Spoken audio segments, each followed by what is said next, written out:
Hi there. The day it all came crashing down started like any other. I had left work early, eager to surprise my wife, Jennifer. As I approached our front door, my heart filled with anticipation, but what awaited me shattered that excitement into 1,000 jagged pieces. Through the window, I saw Jennifer with our neighbor Mark. They were laughing, too close, too intimate. Instinctively, I pulled out my phone and hit record. The screen captured every damning detail. Jennifer's hand lingering on Mark's arm, the way she leaned into him, their shared whispers and stolen glances. Each frame was a blow to the life I thought I knew. How long had this been happening? My mind reeled with the betrayal. That night, sleep eluded me, my thoughts consumed by the images on my phone. Jennifer, my wife of 17 years, was having an affair right under my nose. Determined to get irrefutable proof, I spent the next day installing hidden cameras around our home. Every corner was covered. Then I waited. It didn't take long for the cameras to capture everything I needed. Their clandestine meetings, their hushed conversations in our bedroom. It was all there, laid bare in cold, unfeeling pixels. With the evidence piling up, my initial shock transformed into a steely resolve. Leaving Jennifer wasn't enough. I needed to make her understand the depth of her betrayal. I began to plot my revenge meticulously, ensuring every detail was perfect. The first step was consulting a lawyer. I wanted to know my rights, to ensure I could get the house, custody of our kids, and any financial support I deserved. The lawyer, sympathetic and professional, assured me I had a strong case with the evidence I provided. Next, I enlisted the help of my best friend, John. We had been through thick and thin together, and I knew I could count on him. John listened, his face hardening with each detail I shared. He agreed to help, and together we refined my plan, ensuring nothing could go wrong. Pretending everything was normal at home was the hardest part. Each day, I played the role of the loving, oblivious husband, all while knowing the truth. The tension built inside me, a silent storm waiting to unleash its fury. Finally, the night of the party arrived. We invited all our friends and neighbors, including Mark and his wife, Kate. The house was filled with laughter and conversation, but I remained focused on the task ahead. At the height of the party, I dimmed the lights and turned on the projector. The room fell silent as the video began to play.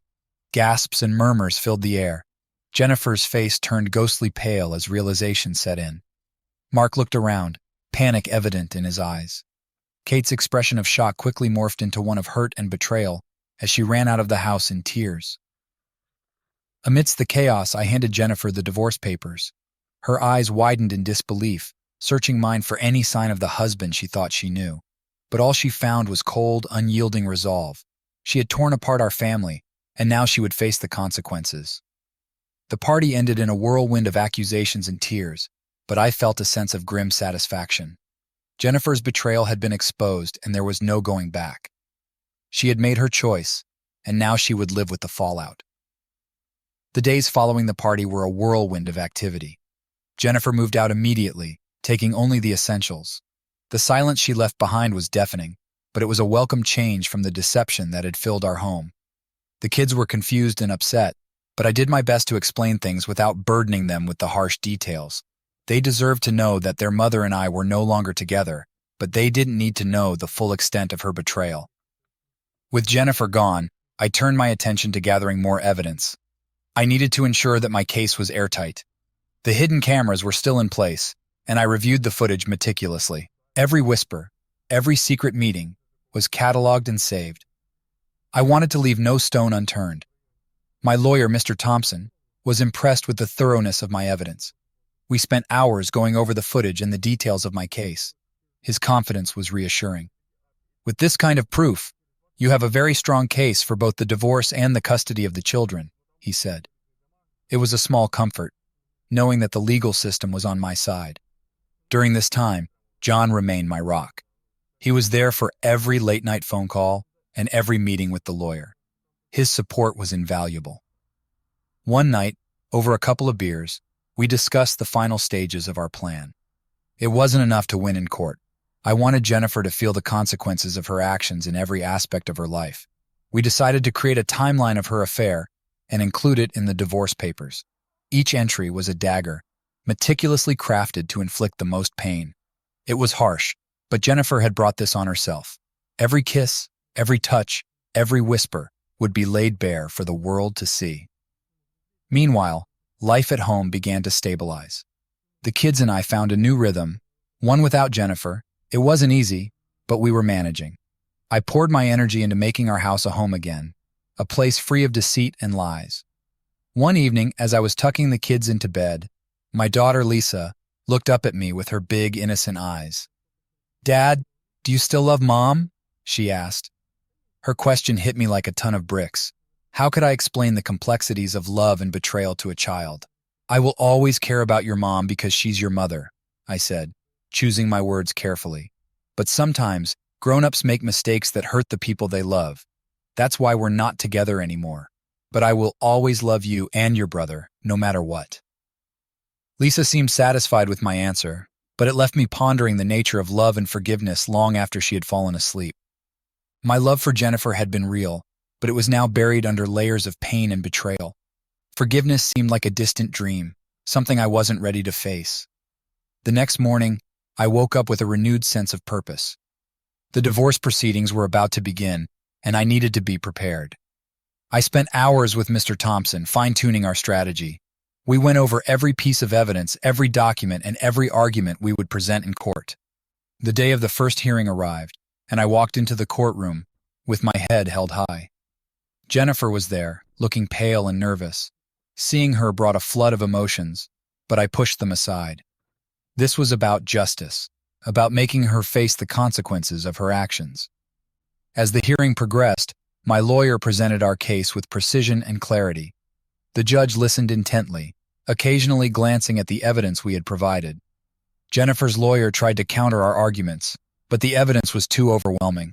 When it was Jennifer's turn to speak, she tried to defend herself, claiming that our marriage had been in trouble long before her affair. Her words were hollow, and the judge seemed unimpressed. The hearing ended with the judge requesting more information before making a final decision, but it was clear that we had the upper hand. Leaving the courtroom, I felt a mixture of relief and anticipation. The battle was far from over, but the first round had gone in my favor. Jennifer would soon realize that her actions had serious consequences, and I was ready to see this through to the end. With the first hearing behind us, the next phase of my plan was set into motion. The initial court victory had given me a sense of validation, but now it was time to ensure that Jennifer faced the full weight of her actions.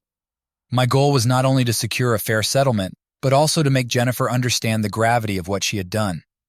John and I continued to refine the details of my strategy. I had already decided that the most effective way to drive home the point of her betrayal was to publicly expose her actions. I planned to orchestrate a public spectacle that would leave no room for denial or escape. It wasn't just about revenge, it was about making a statement. We began with a series of calculated moves to ensure maximum impact. The first step was to organize a follow-up gathering with our closest friends and family under the guise of a closure event. I told everyone that it was a chance to discuss the changes in our lives and how we would move forward. Jennifer, still reeling from the initial court hearing, agreed to attend, thinking it was an opportunity to salvage some semblance of her dignity. On the day of the gathering, the atmosphere was tense. The guests were a mix of supportive friends and acquaintances who had heard whispers about the turmoil in our family. Jennifer arrived early, her demeanor a fragile mask of confidence. She was unaware that this event was going to be anything but a simple discussion.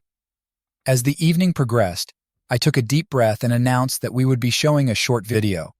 I claimed it was a recap of recent events, meant to help everyone understand the changes we were all facing. The room was filled with murmurs of curiosity, but nobody suspected what was coming. When I dimmed the lights and started the video, the atmosphere shifted dramatically.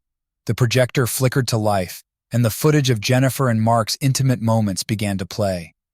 Gasps and whispers spread through the room like wildfire. Jennifer's face, already pale, turned a ghostly shade of white.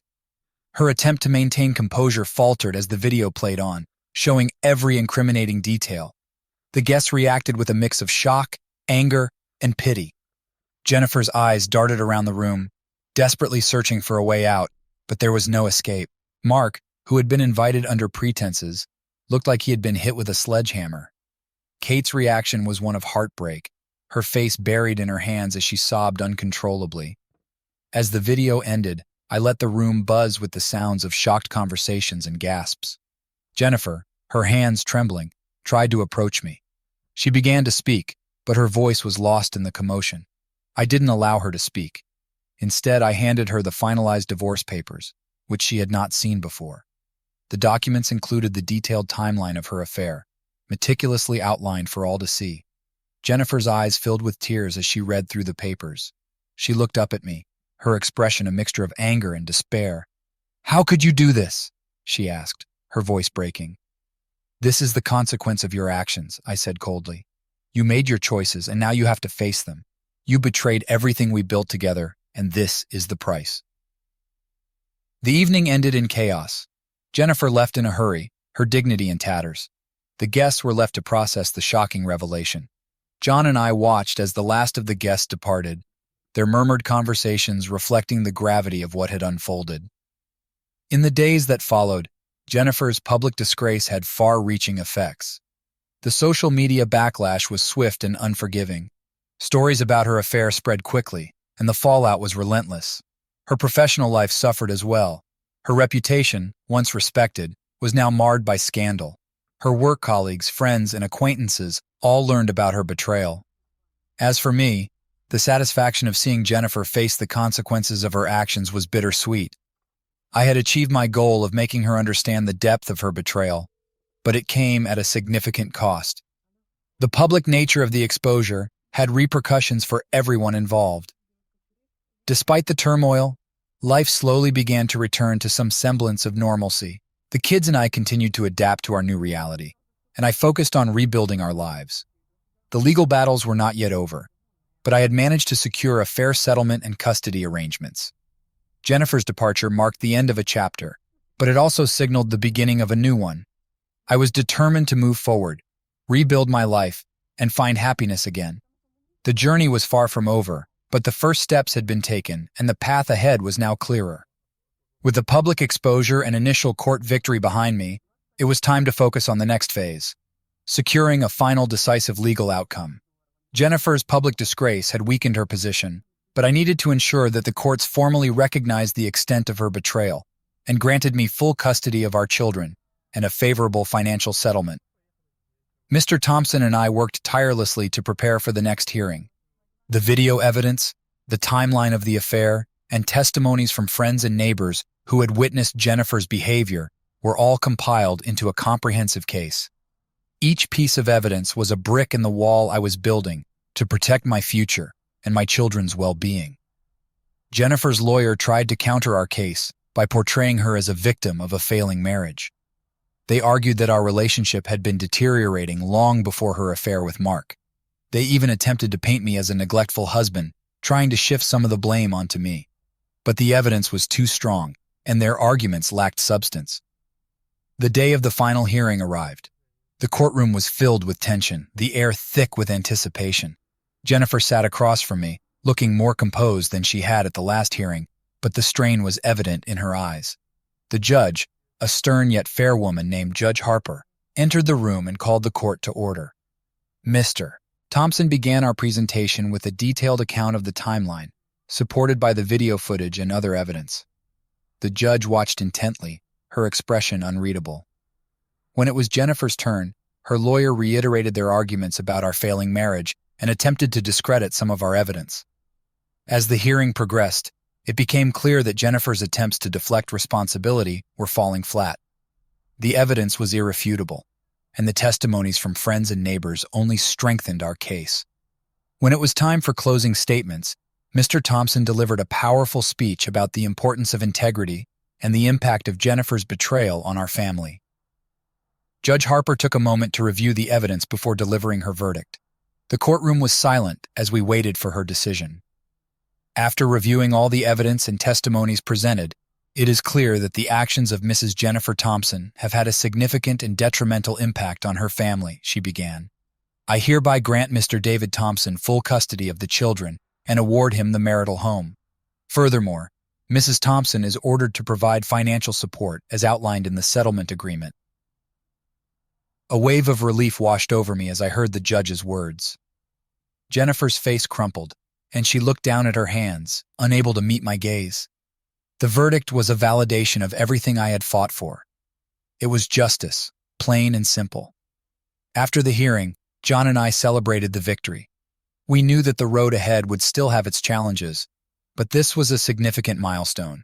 The legal battles were over, and I could finally begin to rebuild my life without the shadow of uncertainty hanging over me. Jennifer's departure from our lives was now complete. She had been stripped of her influence over our children and our home. She would have to find her way, separate from the family she had betrayed. For me, it was a chance to start anew, to focus on being the best father I could be, and to create a stable, loving environment for my children. In the weeks that followed, I worked on creating a new routine for us. I threw myself into my work, finding solace in the structure and purpose it provided. I made time for my children, ensuring they felt loved and supported despite the upheaval in our lives. Slowly, but surely, we began to heal. The sense of justice and closure allowed me to move forward. The scars of betrayal would always be there, but they no longer defined me. I was determined to build a future for myself and my children that was free from the pain of the past. As the dust settled, I found myself looking ahead with cautious optimism. Life was far from perfect, but it was mine to rebuild. With each passing day, the wounds of the past faded a little more, and the possibilities of the future became clearer. We had survived the storm, and now it was time to embrace the calm and create a new beginning. The finalization of the divorce brought a strange sense of peace. Jennifer was no longer a looming presence in our home, and the constant tension had dissipated. The kids and I were free to start fresh, to create new memories in the same house that had once been a stage for deceit. The transition wasn't easy, but it was necessary.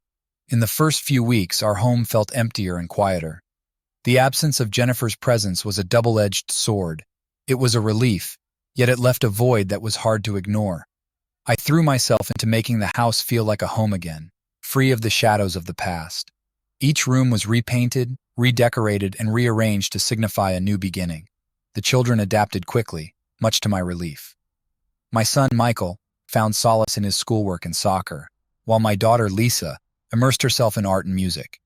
We established new routines that provided stability and comfort. Every evening we would gather around the dinner table and share our days, a practice that had been missing for too long. One evening as we sat down for dinner, Michael asked a question that caught me off guard. "Dad, do you think we'll ever see Mom again?" His voice was soft, tinged with uncertainty. I took a moment to compose my thoughts. "Michael, your mom is always going to be a part of your life. Right now things are complicated, but she loves you and Lisa very much. We just need to figure out what our new normal looks like." Lisa chimed in, her voice steady. "I miss her, but I like how things are now. It feels safer." Her words hit home. Safety was something we had been missing, a sense of emotional security that had been eroded by Jennifer's actions. I promised myself that I would do everything in my power to maintain this newfound sense of stability for my children. As weeks turned into months, the wounds began to heal. I started attending a support group for single parents, which provided a much-needed outlet for my emotions and a sense of community. The stories shared by others who had faced similar challenges helped me feel less alone and gave me valuable insights into rebuilding my life. John remained a constant presence, his unwavering support a cornerstone of my recovery. We spent many evenings talking about life, our hopes, and our plans for the future. His friendship was a lifeline, and I couldn't have navigated this journey without him. One day, John suggested that we take the kids on a weekend trip to the mountains. It was a spontaneous idea, but it felt right. We packed up the car and headed out, leaving behind the weight of the past. The fresh air and beautiful scenery were a balm for our souls. We hiked, laughed, and enjoyed each other's company in a way that felt pure and untainted by the recent turmoil. On the last night of our trip, as we sat around a campfire, Lisa leaned against me and sighed contentedly. "Dad, this is the best I've felt in a long time." Her words were a testament to the progress we had made. We were not just surviving, we were beginning to thrive. The trip marked a turning point, a reminder that life could be beautiful again. Back home, I started to notice changes in myself as well. The constant knot of stress in my chest began to loosen. I found joy in simple things, cooking breakfast for the kids, working in the garden, and even tackling home improvement projects. These small victories were steps toward reclaiming my life. At work, I focused on my career with renewed vigor. My colleagues noticed the change, commenting on my improved mood and productivity. The professional success was a welcome contrast to the personal turmoil I had endured. One evening, as I was working late in my home office, I received a message from an old friend, Lisa. She had heard about the divorce and reached out to offer her support. We hadn't spoken in years, but our conversation flowed easily as if no time had passed. We decided to meet for coffee the following week. Our reunion was a pleasant surprise. Lisa had always been a kind and understanding person, and our conversation was a breath of fresh air. She listened without judgment, offering advice and encouragement. Over time, our coffee meetings became a regular occurrence, and a new friendship blossomed. Life without Jennifer was challenging, but it was also filled with opportunities for growth and healing. Each day, I found new reasons to be hopeful. The scars of the past would always be there, but they no longer defined me. My children and I were building a future together, one step at a time, and I was determined to make it a bright one. The fresh start that my children and I had been building was disrupted one afternoon, when I received an unexpected visitor, Mark. He showed up at my door, looking disheveled and remorseful. His presence immediately reignited the anger and betrayal I had worked so hard to overcome. But I knew this confrontation was inevitable, and it was time to face it head-on. I opened the door just enough to speak to him, my voice cold and controlled. "What do you want, Mark?" He looked down, avoiding my gaze. "David, I know I don't deserve your forgiveness, but I needed to talk to you. Can I come in?" I hesitated, but then stepped aside, allowing him into the foyer. We moved to the living room, the very place where his betrayal of Jennifer had first come to light. The irony was not lost on me. We sat down, and the tension in the room was palpable. Mark began to speak, his voice trembling slightly. "I'm sorry, David. I know that what I did was unforgivable. I've lost everything, my wife, my home, my friends. I just wanted to tell you face to face how deeply sorry I am." I watched him, measuring his words.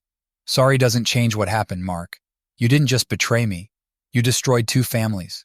What were you thinking?" He sighed heavily, running a hand through his hair. "I wasn't thinking. It was a mistake, a terrible, selfish mistake. I've been trying to make amends, but I know it's not enough. I wanted to ask if there's any way we could move past this, for the sake of the kids and the community." His words stirred a conflict within me. Part of me wanted to lash out, to make him feel the pain he had caused, but another part of me knew that holding on to anger would only continue to poison my life. The kids needed stability, not a constant reminder of the past. I took a deep breath. "Mark, what you did was inexcusable, but I've been trying to move on for my sake and my children's. I don't know if I can ever forgive you, but I'm willing to try to coexist peacefully. The kids deserve that much." Relief washed over his face, and he nodded. "Thank you, David. That means more than you know. I'll do whatever it takes to prove that I can be a better person." Our conversation ended there, but it left me with a lot to think about. Could I truly let go of the past and focus on the future? It was a question that would take time to answer. In the days that followed, I noticed subtle changes in Mark. He kept his distance, but made an effort to be courteous whenever our paths crossed. It wasn't a complete mending of our relationship, but it was a start. I decided to meet with Kate, Mark's estranged wife, to discuss how we could best support our children through this transition. She had been deeply hurt by the affair, just as I had, and our conversation was filled with mutual understanding and a shared goal of putting the kids first. Kate and I agreed to coordinate our efforts, ensuring that the children felt supported and loved. We arranged regular playdates and events where the kids could spend time together in a positive environment. It was challenging, but seeing the children happy and adjusting well made it worth the effort. One evening, after a particularly successful playdate, Kate and I sat on the porch, watching the kids play in the yard. She turned to me and smiled. "You're handling all of this well, David. It's not easy, but you're doing a great job." Her words were a balm to my soul. "Thank you, Kate. I'm just trying to do what's best for the kids. They've been through enough." She nodded, her eyes reflecting her pain and resilience. We all have, but I believe we can make it through this, together. Her statement struck a chord with me. Despite the betrayals and the pain, there was a chance for healing and moving forward. It wouldn't be easy, and it wouldn't happen overnight, but it was possible. As the weeks turned into months, the new normal began to feel less foreign. The kids were thriving, and our lives, though irrevocably changed, were starting to find a new rhythm. I focused on the small victories: a successful school project, a fun weekend outing, and a quiet moment of peace at home. The encounter with Mark had been a turning point. It forced me to confront my feelings and choose a path forward. I could continue to dwell on the past, or I could focus on building a better future. I chose the latter, not just for myself, but for my children. Each day, I took another step away from the pain and toward healing. It wasn't always easy, and there were moments of doubt and anger, but those moments became fewer and further between. The future was uncertain, but it was also filled with potential. We were a family rebuilding from the ashes, stronger and more resilient than before. And in that, I found hope. The months that followed our confrontation with Mark were a period of transformation and rebuilding. The initial storm of emotions had subsided, and life began to take on a new, more hopeful rhythm. The children and I found a balance that worked for us, and the wounds from Jennifer's betrayal started to heal, leaving behind scars that were a testament to our resilience. One crisp autumn morning, as I was preparing breakfast, Michael came into the kitchen with an excited look on his face. "Dad, guess what? I got chosen to be the captain of my soccer team." His announcement filled me with pride. "That's amazing, Michael. You've worked so hard for this. We'll have to celebrate tonight." Lisa, who was sitting at the table sketching, looked up and smiled. "Can we have pizza?" she asked. "Absolutely," I replied, feeling a sense of contentment that had been missing for a long time. Our lives were far from perfect, but we were making progress. Work had also taken a positive turn. With the drama of the past year behind me, I could focus fully on my career. My renewed dedication paid off, and I was offered a promotion that came with new responsibilities and opportunities. It was a welcome change, and I embraced it wholeheartedly. One evening, after a particularly productive day at work, I received a message from Lisa, the old friend I had reconnected with. She suggested meeting up for dinner, and I agreed. Our coffee meetings had become a regular part of my life, and I enjoyed her company immensely. There was a comfort and ease in our conversations that I hadn't experienced in a long time. We met at a cozy little restaurant downtown. The ambiance was warm and inviting, and as we sat down, Lisa smiled at me. "You look happier, David. Things must be going well." "They are," I admitted. "It's been a tough journey, but I feel like we're finally coming out on the other side." Lisa nodded, her eyes filled with understanding. "I am glad to hear that. You deserve it." As we talked, I realized how much I had come to value her friendship. She had been a steady, supportive presence during one of the most challenging times in my life. There was something more there, a spark that had been growing between us, but I was cautious. I didn't want to rush into anything. After dinner, we took a walk through the park, the crisp night air filled with the scent of autumn leaves. We stopped by a bench and sat down, the city lights twinkling in the distance. "Lisa," I began, choosing my words carefully, "I've enjoyed spending time with you these past few months. You've been a great friend, and I'm grateful for that." She smiled, but there was a hint of something more in her eyes. "I feel the same way, David. It's been nice to reconnect and support each other." There was a moment of silence, filled with unspoken possibilities.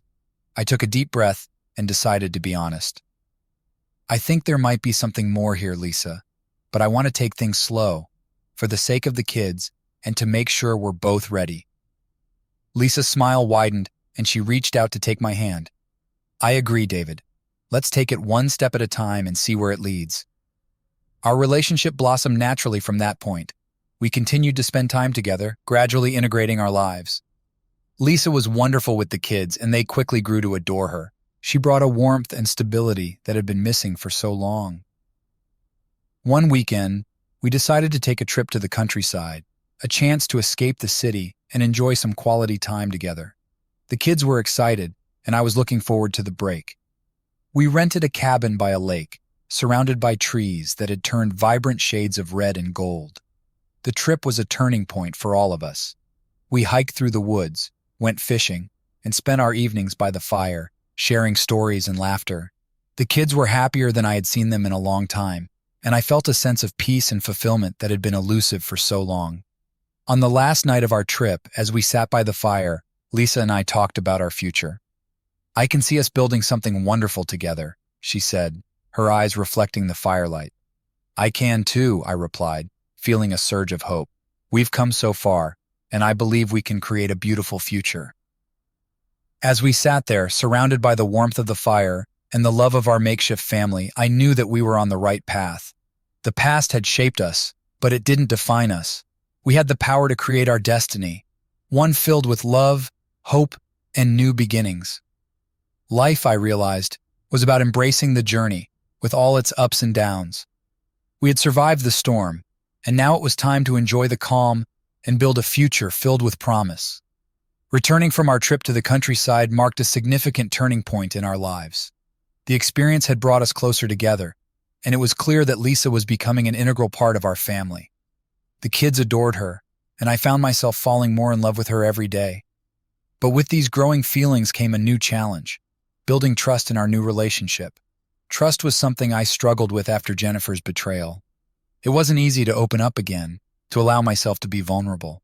Lisa understood this, and she was patient, never pushing me but always being there when I needed her. We had honest conversations about our fears and hopes, slowly but surely laying a foundation of mutual understanding and respect. One evening, as we were having dinner at my place, Lisa brought up the topic that had been on my mind for a while. "David, I know it's not easy for you to trust again after everything you've been through. I just want you to know that I'm here for you, no matter what. We can take things as slow as you need." Her words were a balm to my soul. "Thank you, Lisa. Your patience and understanding mean more to me than you know. I want to trust again, to believe in us, but it's going to take time." "I'm not going anywhere," she replied with a smile. "We're in this together." In the weeks that followed, we took small steps toward building that trust. We spent more time together, not just with the kids, but also alone, getting to know each other on a deeper level. We shared stories from our past, our dreams for the future, and everything in between. The walls I had built around my heart began to crumble, slowly but surely. One Saturday, we decided to tackle a home improvement project together, renovating the basement into a cozy family room. It was something I'd wanted to do for a while, but hadn't had the motivation or energy to start. With Lisa's help, the project became a labor of love. We spent weekends painting walls, laying down new flooring, and picking out furniture. The kids joined in, excited to contribute to the transformation. The process was both therapeutic and bonding. It wasn't just about creating a physical space. It was about creating memories and strengthening our bond as a family. During one of our many breaks, as we sat on the floor eating takeout, Lisa turned to me with a thoughtful expression. "David, I've been thinking. This house is full of memories, both good and bad. Maybe it's time we make it our own, with new memories and new beginnings." Her suggestion resonated with me. "You're right. This house has been through a lot, but it's our home. Let's fill it with love and laughter." The basement project was completed just in time for the holidays. We celebrated by hosting a small gathering with close friends and family. The new family room, with its warm colors and comfortable furnishings, quickly became the heart of our home. It was a place where we could relax, play games, and enjoy each other's company. As Christmas approached, Lisa and I decided to take the next step in solidifying our relationship. We sat down with the kids to talk about the future. "How would you both feel if Lisa moved in with us?" I asked, gauging their reactions. Michael and Lisa exchanged excited glances. "That would be awesome!" Michael exclaimed. "Lisa's already like family." Lisa nodded in agreement. "I think it's a great idea, Dad." Their enthusiasm was the final piece of the puzzle. We made plans for Lisa to move in after the holidays, a decision that felt both right and exciting. It was a step toward building a new life together, one that we were all ready to take. The move went smoothly, and having Lisa in the house full-time brought a new level of warmth and stability. She and I continued to work on our relationship, prioritizing communication and trust. We made time for date nights, quiet evenings at home, and family outings, ensuring that our bond grew stronger with each passing day. One evening, after the kids had gone to bed, Lisa and I sat by the fire, reflecting on how far we had come. "You know," she said, "I never imagined I'd find a love like this, especially after everything.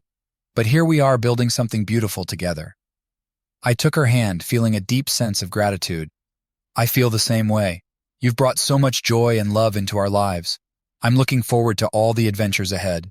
Our journey wasn't perfect, and there were still moments of doubt and insecurity. But we faced them together, with honesty and a commitment to each other. The scars from the past would always be there, but they no longer define us. We had found a way to move forward, to build a life filled with love, trust, and hope. As we sat by the fire, wrapped in each other's embrace, I knew that we were on the right path. The future was bright, and for the first time in a long time, I felt truly at peace. We had overcome the storm, and now it was time to enjoy the calm, to savor every moment of our new beginning. The new year dawned with a sense of renewal and hope. Having Lisa move in was a significant milestone for our family, and it marked the beginning of a new chapter.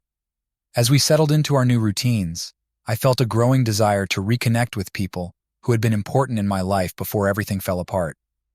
I realized that healing wasn't just about moving forward, but also about mending relationships that had been strained by the past.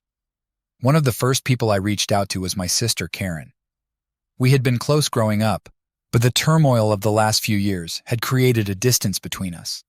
I called her one evening, and after a few rings, she picked up. "David, it's been so long," Karen said, her voice warm and welcoming. "I know, Karen. I'm sorry for not staying in touch. Things have been complicated," I replied, feeling a mix of guilt and relief. "I understand. I've been worried about you and the kids. How are you holding up?" "We're doing better. A lot has changed, but in a good way. I'd love for you to come visit and see for yourself." Karen agreed, and we set a date for her to come over the following weekend. When she arrived, the kids were thrilled to see their aunt. We spent the day catching up, reminiscing about old times, and sharing our hopes for the future. Karen was supportive and understanding, and it felt like a piece of my life that had been missing was finally back in place. Reconnecting with Karen gave me the courage to reach out to other friends and family members. One by one, I made phone calls, sent messages, and arranged meetups. Some relationships were easier to mend than others, but each effort was a step toward rebuilding the support network that had once been a crucial part of my life. One evening, as we were getting ready for bed, Lisa brought up an idea that had been on her mind. "David, I've been thinking about organizing a small gathering with our friends and family to celebrate how far we've come. It could be a way to reconnect with everyone and to show them the positive changes in our lives." I loved the idea. "That sounds perfect, Lisa. Let's do it." We set a date for the gathering and began making preparations. The kids were excited to help, and their enthusiasm was contagious. We sent out invitations, planned the menu, and decorated the house. It was a team effort that brought us even closer together. The day of the gathering arrived, and our home was filled with the sounds of laughter and conversation. Friends and family who had been a part of our lives before the upheaval were there, along with new friends we had made along the way. It was a joyous occasion, and I felt a deep sense of gratitude for the people who had stood by us. As the evening progressed, I took a moment to step back and observe the scene. Lisa was chatting with my sister Karen, and the kids were playing with their cousins. John was there too, his laughter echoing through the room as he told a story.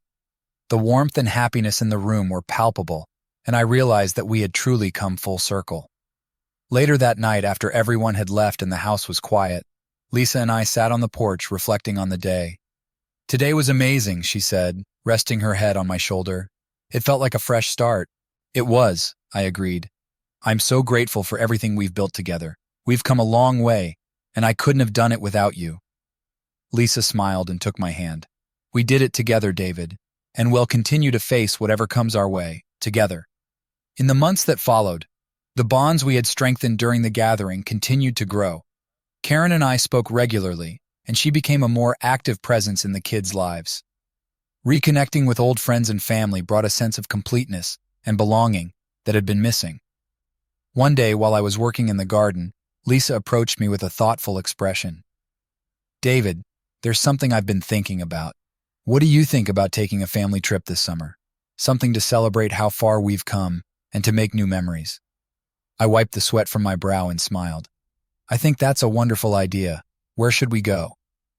We spent the evening planning the trip, deciding on a road trip across the country to visit national parks and landmarks. The kids were thrilled at the prospect of adventure, and the planning brought a new sense of excitement to our lives. The trip turned out to be everything we had hoped for and more. We hiked through majestic landscapes, camped under the stars, and explored new places together. Each day brought new experiences and memories that strengthened our bond as a family. One evening, as we sat around a campfire in the Grand Canyon, Michael looked up at the starry sky and said, "Dad, this is the best summer ever.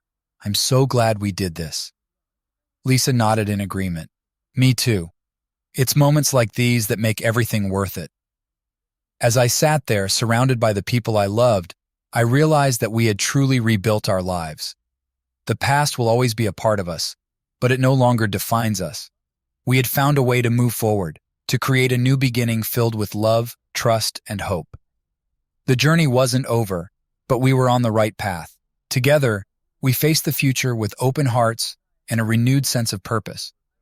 And for the first time in a long time, I felt a deep sense of peace and contentment. We had come a long way, and the best was yet to come. Life was finally starting to feel stable and fulfilling again. Lisa and I were closer than ever. The kids were thriving, and our home was filled with love and laughter.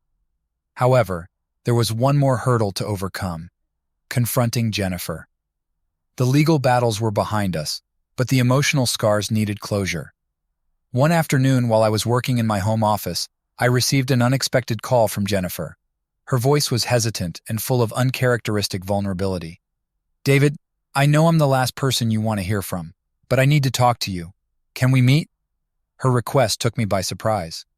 I had spent so long trying to move past the pain she caused that the thought of seeing her again filled me with a mix of dread and curiosity.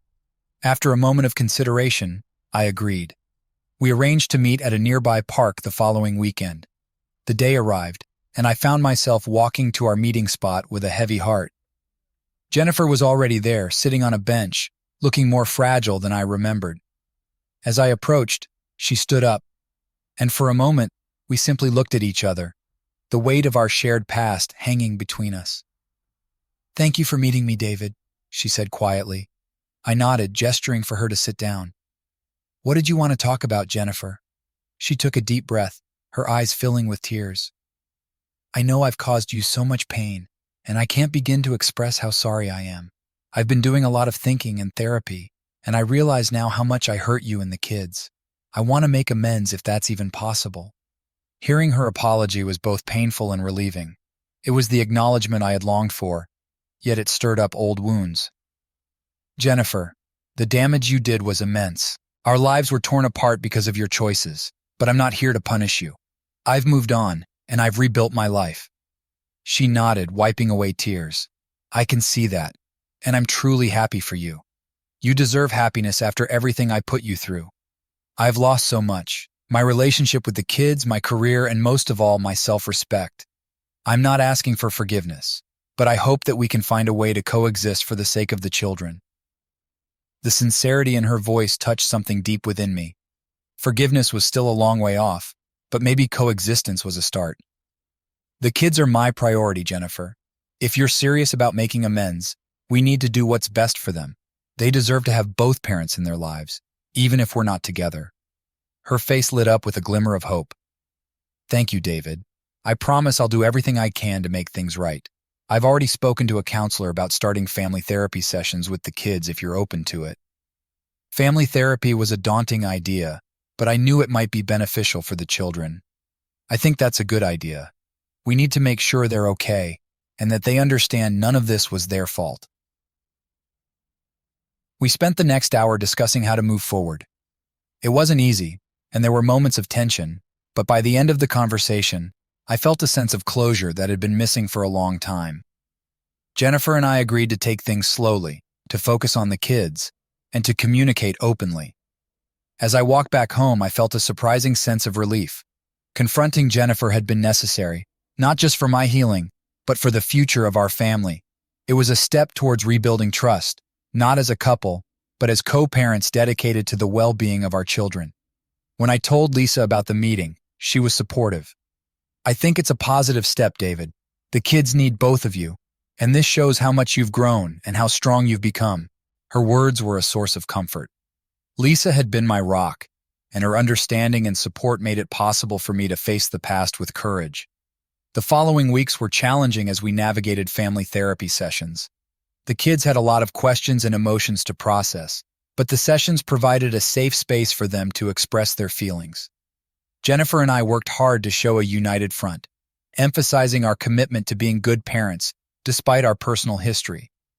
During one of the sessions, Lisa joined us at the therapist's suggestion. It was an opportunity for everyone to understand and respect the new dynamics of our family. The session was emotional, but it brought a new level of understanding and acceptance. After the session, as we were leaving, Michael turned to Lisa and hugged her. "Thanks for being here, Lisa. It means a lot to us." Her eyes welled up with tears as she hugged him back. "You're all my family now, and I'll always be here for you." The road ahead was still full of challenges, but for the first time, I felt a sense of unity. We were all working together for the sake of the kids, and that made every effort worth it. As time went on, the bitterness and anger slowly faded. Co-parenting with Jennifer wasn't always smooth, but it was manageable. The kids were happier, and their relationship with their mother began to improve.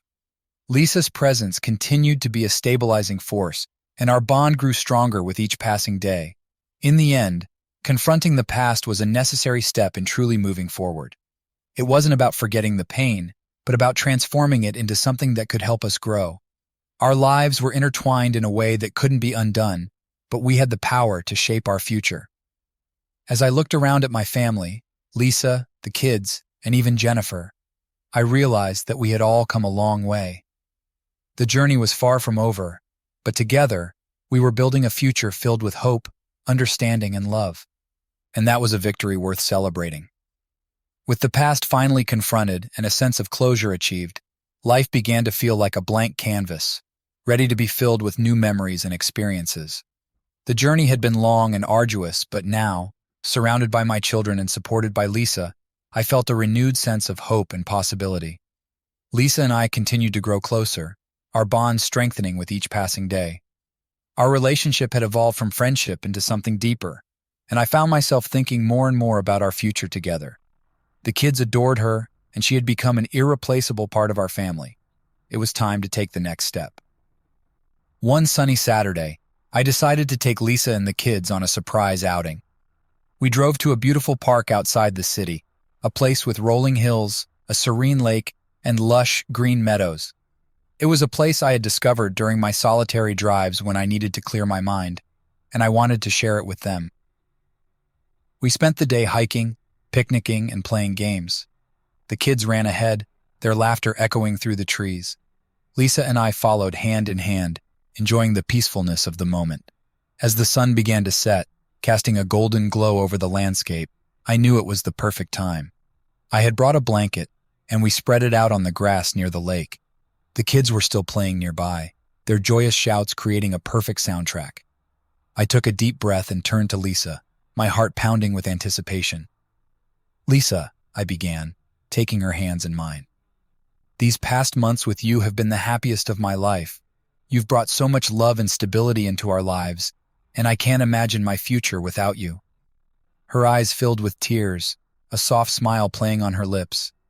"David, I feel the same way. You and the kids have become my family, and I've never been happier." I reached into my pocket and pulled out a small velvet box. As I opened it, revealing a beautiful ring, Lisa gasped, her hands flying to her mouth in surprise.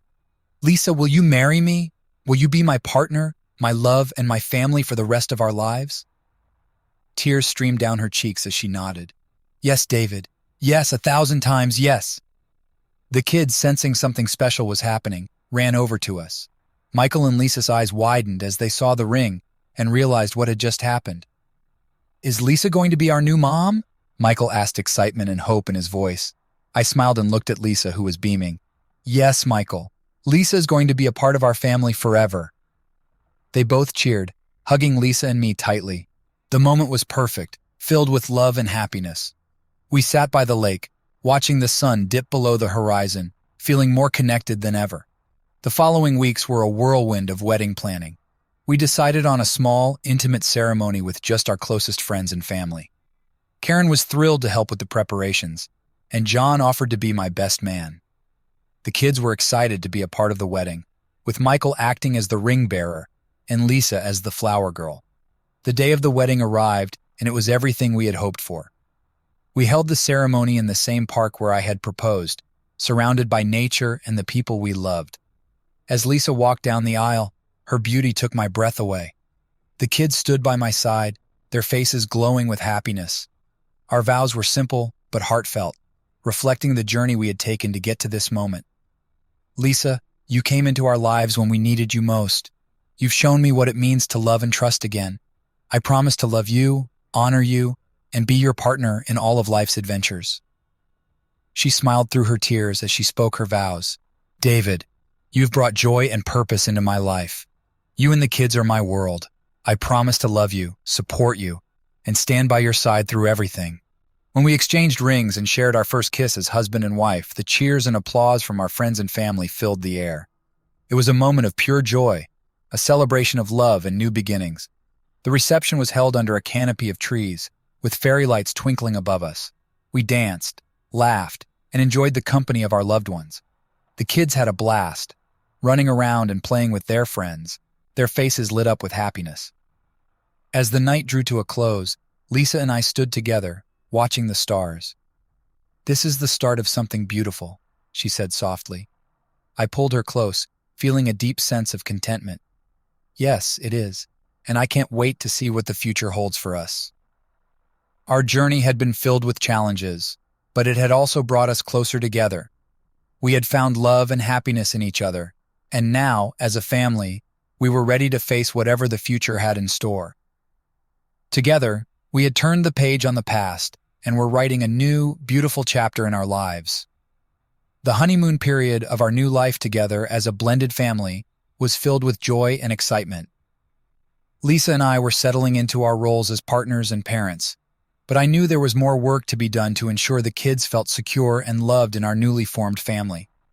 Reconnecting with Michael and Lisa on a deeper level was a priority for both of us.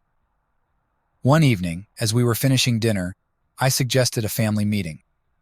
I think it's important that we all talk about how we're feeling and any concerns we might have. How about we sit down together after dinner? The kids nodded, intrigued by the idea.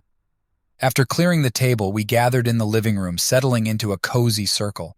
I began, wanting to set a tone of openness and honesty. First, I want to say how proud I am of both of you.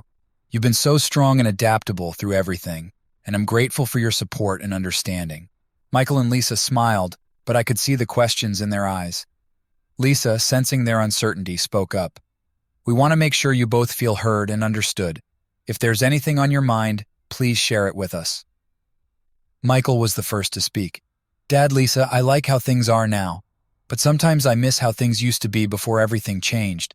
Is that okay? His words tugged at my heart. Of course, it's okay, Michael. Change can be hard, and it's natural to miss the way things were. What's important is that we talk about those feelings and find ways to create new, happy memories together. Lisa nodded in agreement. We're here to support you through all your feelings, Michael. It's okay to miss the past and still be excited about the future. Next, Lisa spoke up, her voice softer. Sometimes I worry that things might change again, that something might happen to take this happiness away. Her vulnerability was palpable, and I reached out to take her hand. I understand your worries, sweetheart, but I want you to know that Lisa and I are committed to making this family work. We're here for the long haul, and we'll face any challenges together. Lisa, my wife, smiled warmly at our daughter. We're a team now, all of us, and we'll work together to make sure our family stays strong and happy. The conversation flowed easily after that, with the kids opening up about their hopes and fears. It was a cathartic experience for all of us, reinforcing the bond we were building. We ended the meeting with a group hug, feeling more connected than ever. In the days that followed, Lisa and I made a conscious effort to spend more one-on-one time with each child. I took Michael out for a day of hiking and fishing, activities we both loved. As we sat by the lake, reeling in our lines, we talked about everything from school to his dreams for the future. Dad, Do you think I could be a marine biologist one day? Michael asked, his eyes sparkling with excitement. I think you can be anything you want to be, I replied. You're smart, determined, and passionate. Those are the qualities that will help you succeed in whatever you choose to do. He beamed at my words, and I felt a deep sense of pride and love. Our bond was strengthening, and I knew that these moments were crucial for his emotional well-being. Meanwhile, Lisa took our daughter Lisa on a mother-daughter day filled with shopping, art, and ice cream. They returned home with bright smiles and bags filled with art supplies and new clothes. That evening, Lisa showed me the paintings they had created together, each one a beautiful expression of their creativity and connection. Dad, Lisa is good at painting, our daughter said proudly. She taught me some new techniques today. I can see that, I replied, admiring their work. You both did an amazing job. I'm so glad you had a great day together. These special moments helped to solidify our family unit. The kids felt more secure and loved, and Lisa and I were able to nurture our relationship with them individually and as a family. We also made it a point to have regular family game nights, movie marathons, and weekend outings to keep the spirit of togetherness alive. One Sunday afternoon, while we were all playing a board game in the living room, Michael suddenly looked up and said, "This is the happiest I've been in a long time. I love our new family." His words brought tears to my eyes, and I looked around at my family, feeling a deep sense of gratitude. I love our new family too, Michael. We're all in this together, and there's nothing we can't overcome. The kids smiled and nodded, their faces reflecting the same contentment I felt. Lisa squeezed my hand, her eyes shining with love and appreciation. At that moment, I knew that we had created something beautiful and lasting. Reconnecting with the kids and reinforcing our bond was an ongoing process, but each day brought new opportunities for growth and connection. Our family was stronger, happier, and more united than ever. As we continued to navigate the ups and downs of life, I knew that we had the love and support needed to face anything that came our way. Together, we were unstoppable. Life had a funny way of moving on, even when you weren't entirely ready for it. While reconnecting with the kids and deepening my bond with Lisa, I realized there was another relationship I needed to mend, my relationship with myself. The trials and tribulations of the past few years had left me feeling fragmented, and it was time to rediscover who I was outside of being a father and a husband. It started with small things. One morning, after seeing the kids off to school and Lisa heading out for work, I found myself alone in the house. The quiet was almost unsettling, a stark contrast to the constant activity I'd grown used to. Instead of diving into chores or work, I decided to take a moment for myself. I made a cup of coffee, sat on the porch, and simply watched the world go by. As I sat there, I thought about the hobbies and passions I had set aside over the years. I used to love photography, capturing moments of beauty and serenity through my lens. The camera, which had gathered dust in the closet, was pulled out and cleaned up. That weekend I set out early in the morning to a nearby nature reserve, eager to see if I still had the eye for a good shot. The experience was liberating. I wandered through the trails, snapping pictures of dew-covered leaves, early morning mist rising from the lake, and the vibrant colors of the changing season. Each click of the shutter felt like a step toward reclaiming a piece of myself that had been lost. When I returned home, Lisa was curious about my excursion. "How was it?" she asked, noticing the relaxed expression on my face. "It was incredible," I replied, showing her some of the photos. "I'd forgotten how much I loved this. It feels good to reconnect with something that's just for me." She smiled warmly. "I'm glad, David. You deserve to have something that brings you joy. We all do." Encouraged by the success of that morning, I began to carve out more time for my interests. I joined a local photography club, where I met people who shared my passion and inspired me with their work. We went on photo walks, organized exhibitions, and critiqued each other's photos, fostering a sense of community that I had missed. I also started reading again, something I hadn't done for pleasure in years. I devoured books on a variety of topics: fiction, history, science, and self-improvement. Each book was a window into a different world, expanding my horizons and reigniting my curiosity. One evening, while discussing a particularly thought-provoking book with Lisa, she suggested we start a small book club with some friends. "It could be a great way to connect with others and share our love for reading," she said.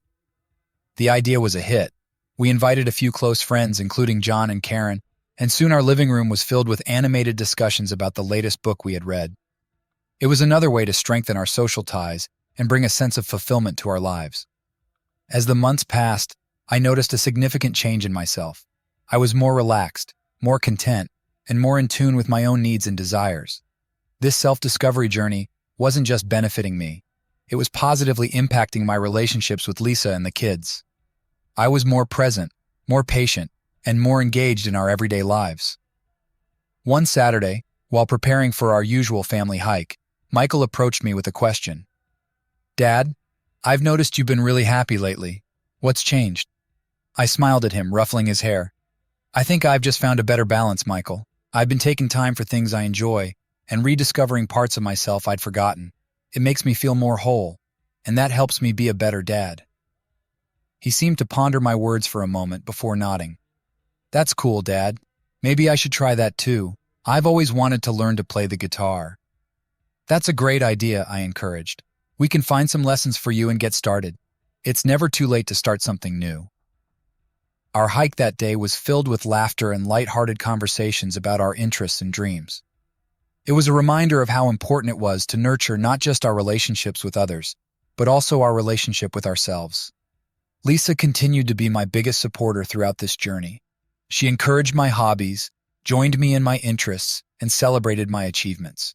Her love and support were invaluable, and I made sure to reciprocate, encouraging her to pursue her passions and take time for herself. One evening, after the kids had gone to bed, Lisa and I sat on the porch, enjoying the quiet night. She looked at me, her eyes reflecting the stars above. "David, I'm so proud of you. You've come such a long way, and it's inspiring to see you rediscovering yourself." I took her hand, feeling a deep sense of gratitude. "Thank you, Lisa. I couldn't have done it without you. You've been my rock, my inspiration. I'm excited about the future and all the possibilities it holds." We sat there in comfortable silence, content with the knowledge that we were building a life filled with love, support, and mutual respect. Rediscovering myself was just one part of the journey, but it was a crucial step toward creating a fulfilling and balanced life for all of us. The future was bright, and together, we were ready to embrace it. Life had settled into a beautiful rhythm, filled with family, love, and personal fulfillment. But as it often does, life had a way of throwing unexpected challenges our way. One evening, as I was finishing up some work at the kitchen table, Lisa came in looking concerned. She held a letter in her hand, and I could see the worry in her eyes. "David, we need to talk," she said, sitting down across from me. I set aside my work and gave her my full attention. "What's going on, Lisa?" She took a deep breath and handed me the letter. "It's from my mother. She's been diagnosed with early-stage dementia." The news hit me like a punch to the gut. Lisa's mother, Marjorie, was a wonderful woman who had always been supportive and loving. The thought of her struggling with such a devastating illness was heart-wrenching. "I'm so sorry, Lisa," I said, reaching out to take her hand. "What do we need to do?" She squeezed my hand, tears welling up in her eyes. "She needs help, David. She's still living alone, and it's becoming clear that she can't manage on her own much longer. I've been thinking, maybe she should move in with us." The suggestion made perfect sense, but it also brought a new set of challenges. Caring for someone with dementia would require time, patience, and significant adjustments to our lives. But Marjorie was family, and there was no question in my mind that we would do whatever it took to support her. "I think that's the right thing to do," I said after a moment of thought. "We'll make the necessary arrangements and ensure she gets the care she needs." The next few weeks were a whirlwind of activity. We prepared a room for Marjorie, consulted with medical professionals, and read up on how best to support someone with dementia. The kids were incredibly understanding, and we had several family meetings to discuss what was happening and how it would affect our daily lives. When the day came for Marjorie to move in, we all pitched in to make her feel welcome. The kids decorated her room with their artwork, and Lisa and I made sure everything was comfortable and familiar for her. Marjorie was initially hesitant, but as she settled in, she expressed her gratitude for our support. "Thank you, all of you," she said one evening, as we sat together in the living room. "I know this isn't easy, but I'm so grateful to have my family around me." Lisa hugged her mother tightly. "We're glad to have you here, Mom. We'll get through this together." Caring for Marjorie brought new challenges and responsibilities. There were days when she was lucid and independent, and other days when she needed constant care and reassurance. We developed a routine to ensure she was always supported, involving everyone in the family. Lisa took on the primary caregiving role, but I made sure to share the responsibilities as much as possible. We also arranged for professional caregivers to assist us a few days a week, giving us some respite and ensuring Marjorie received the best care possible. One evening, after a particularly challenging day, Lisa and I sat on the porch, feeling the weight of our new responsibilities. "I don't know how you do it," I said, admiring her strength and resilience. She leaned into me, her eyes reflecting both exhaustion and determination. "It's hard, but it's worth it. She's my mom, and she was always there for me. Now it's my turn to be there for her." I hugged her tightly, feeling grateful for her unwavering dedication. "We're in this together, Lisa. You don't have to do it alone." Despite the challenges, there were also moments of profound connection and love. The kids formed a special bond with Marjorie, learning to be patient and compassionate.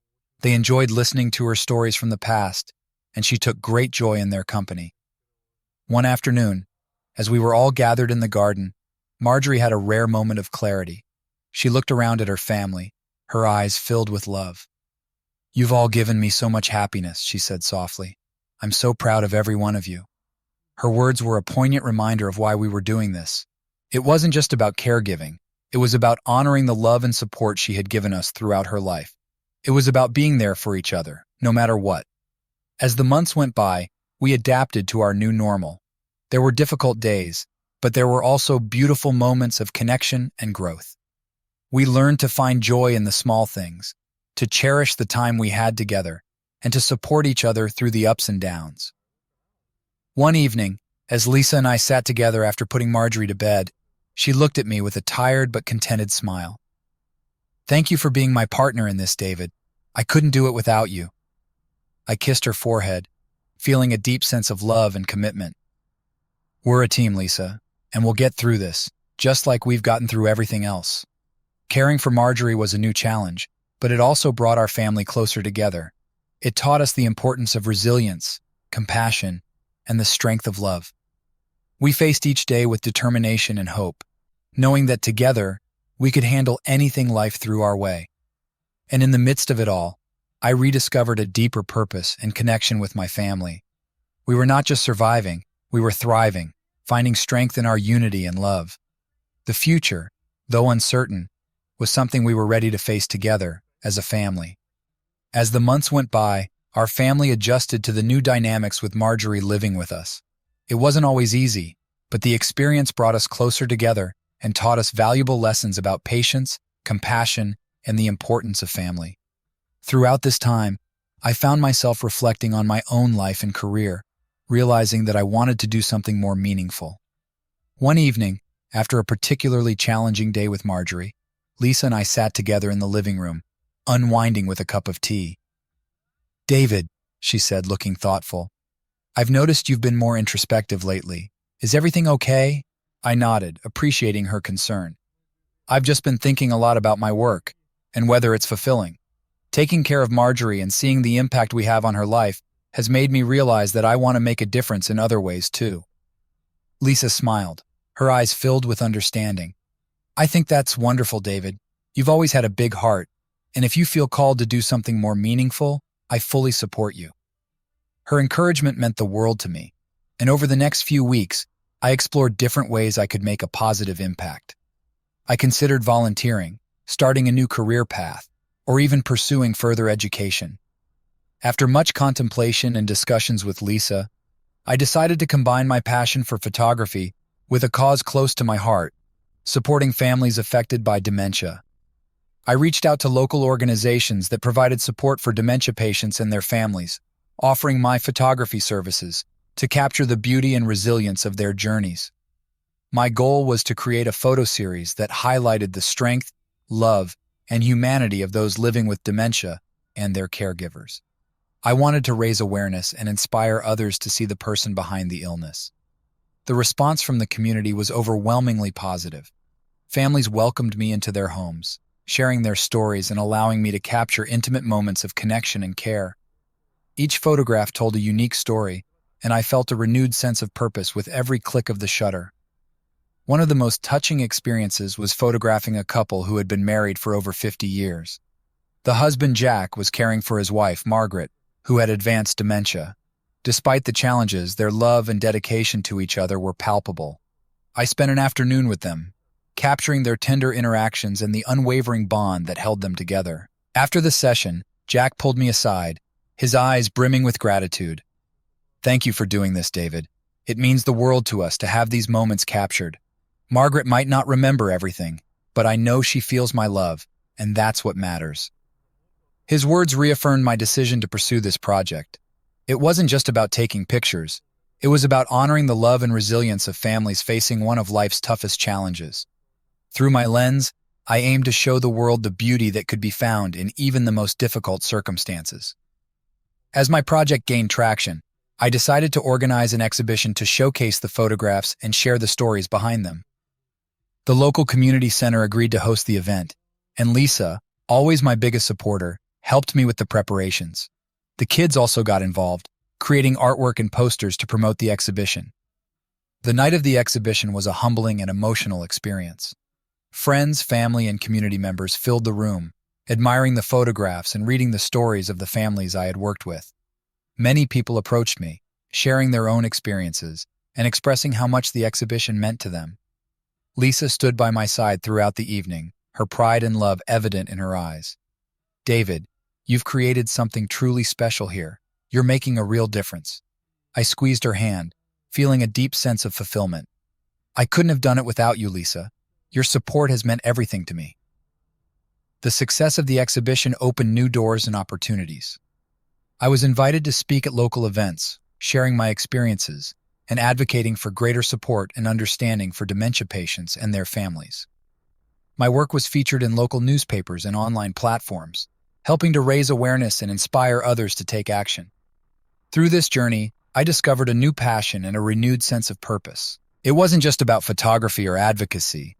It was about connecting with people, understanding their struggles, and finding ways to make a positive impact.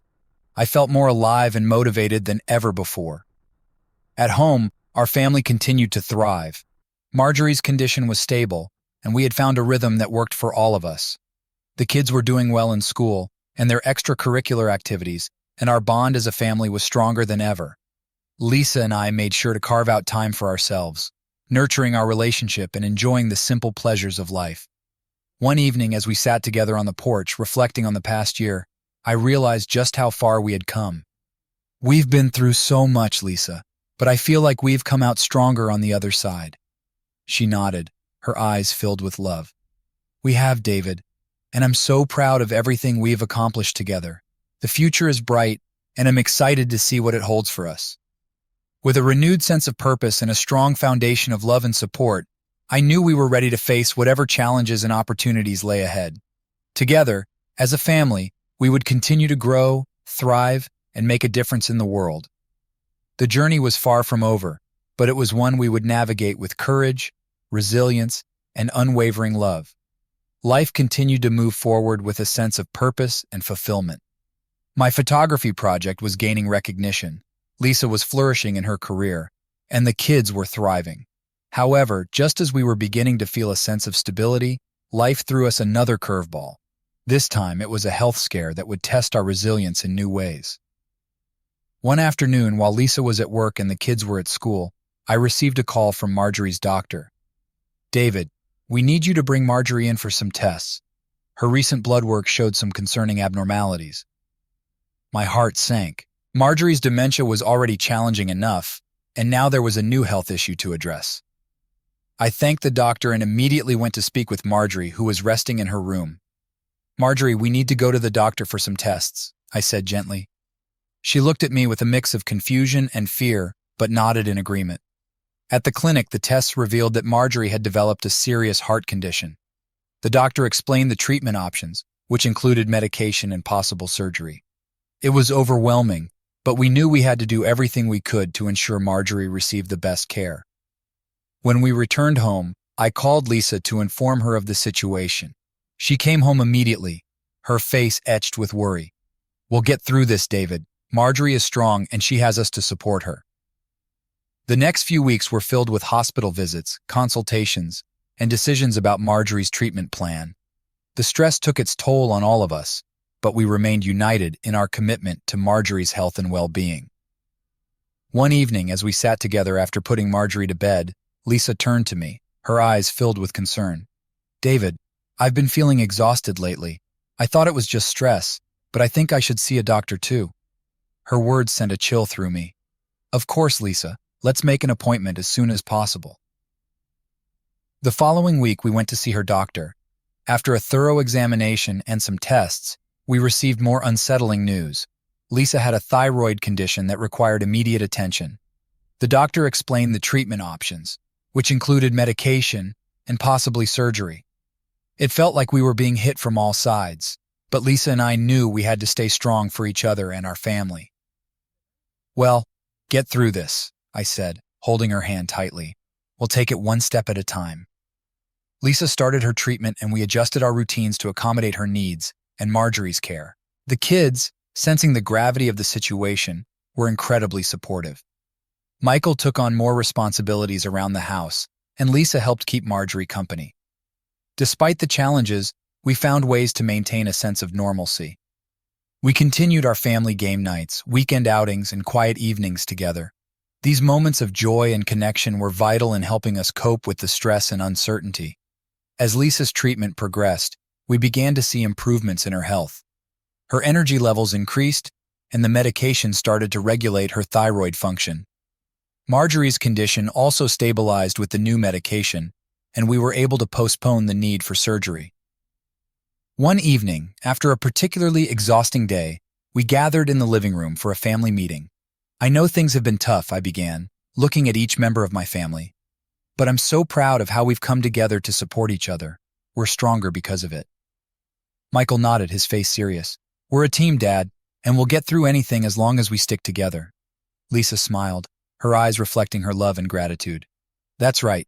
We've faced so much already, and we've always come out stronger on the other side." As the months passed, we continued to navigate Marjorie's and Lisa's health challenges with resilience and determination.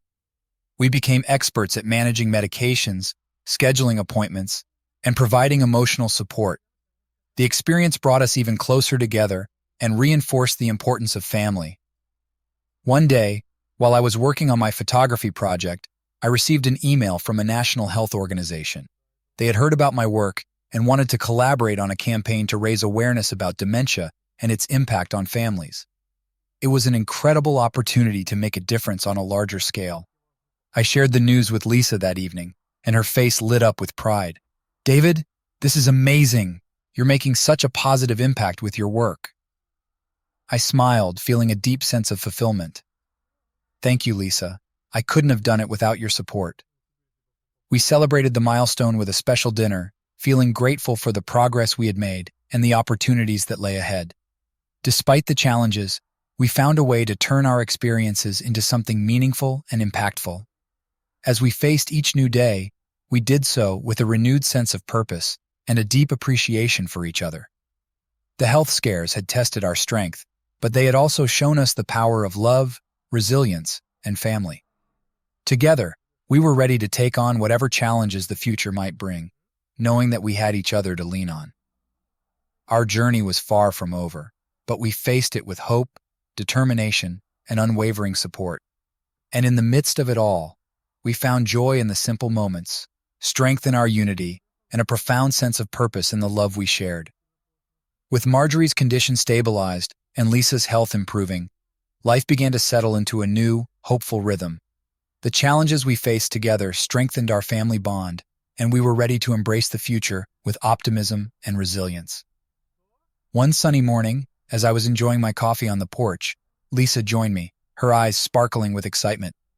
"David, I've been thinking a lot about the future lately. We've come so far, and I believe it's time we start planning for the next chapter in our lives." I looked at her, intrigued. "What do you have in mind?" She smiled, her enthusiasm contagious. "I've always dreamed of opening a small cafe, a place where people can gather, enjoy good food and coffee, and feel at home. I think it's time we make that dream a reality." The idea was exhilarating. Lisa had always been passionate about cooking and creating warm, welcoming spaces. Opening a cafe seemed like the perfect way to combine her talents and bring joy to our community. I love it, Lisa. Let's do it. We can turn this dream into something wonderful. We spent the next few weeks researching, planning, and looking for the perfect location. The kids were excited about the idea and eager to help. Michael, always the budding entrepreneur, suggested ways to market the cafe, while Lisa contributed her artistic talents to design the interior and create a unique, inviting atmosphere. We found a charming space in the heart of our town, a cozy building with large windows and plenty of natural light. It felt like the perfect spot to bring Lisa's vision to life. We signed the lease and set to work, transforming the space into a haven of comfort and community. The entire family pitched in. Weekends were spent painting walls, assembling furniture, and taste-testing menu items. Marjorie, despite her health challenges, enjoyed being part of the process, offering her advice and sharing stories of her culinary adventures. One evening, as we were finalizing the menu, Lisa and I took a moment to reflect on our journey. "We've come such a long way," she said, her eyes shining with pride. "I couldn't have done this without you, David." I kissed her forehead, feeling a deep sense of contentment. "We're a team, Lisa, and this is just the beginning. I'm so proud of what we're building together." The grand opening of the cafe was a resounding success. Friends, family, and community members filled the space, eager to support our new venture. The atmosphere was electric, filled with laughter, conversations, and the delicious aroma of freshly brewed coffee and homemade pastries. As I looked around the bustling cafe, I felt a profound sense of gratitude. We had turned a dream into reality, and in doing so, had created a space that brought people together. It was a testament to our resilience and the power of family. The cafe quickly became a beloved gathering spot in the community. Regulars came in for their morning coffee, families enjoyed weekend brunches, and friends met up for afternoon chats. Lisa's warm personality and culinary skills made the cafe a welcoming place, and I loved capturing the moments of connection and joy with my camera. One afternoon, as I was photographing a group of friends laughing over their coffee, Michael approached me with a thoughtful expression. "Dad, I've been thinking about what you said a while back about following our passions. I want to learn more about photography and maybe even work with you." His words filled me with pride. "I'd love that, Michael.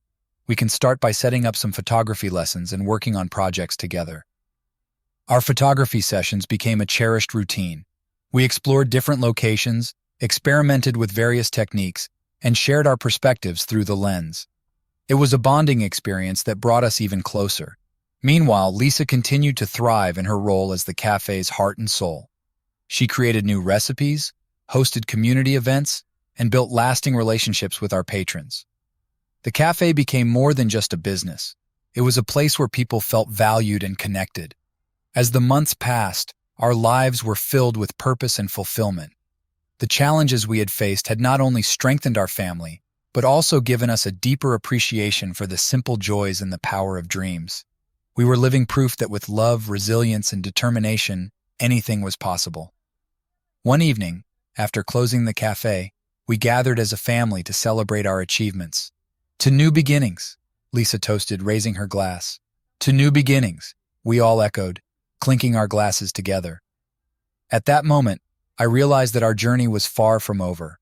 We had faced our fears, overcome obstacles, and built something beautiful together. The future was bright, and I knew that whatever challenges or opportunities lay ahead, we would face them with the same courage and unity that had brought us this far. As I looked at my family, I felt an overwhelming sense of gratitude and love. We were not just a family, we were a team, ready to embrace the future and all its possibilities. And in that moment, I knew that we were exactly where we were meant to be, together, strong, and full of hope for the adventures yet to come. Subscribe to the channel so you don't miss any new videos.